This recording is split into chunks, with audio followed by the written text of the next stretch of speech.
How to withdraw money from stocks on Cash App. So hello guys and welcome back to today's video.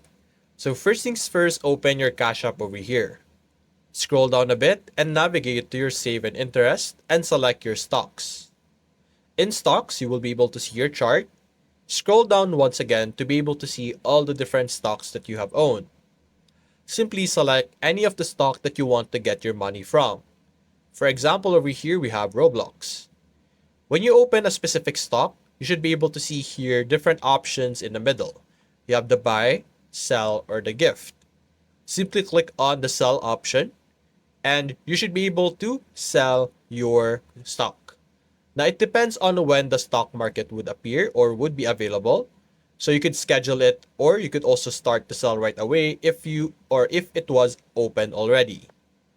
After that, you should be able to get all your stock money back into your wallet or your cash balance.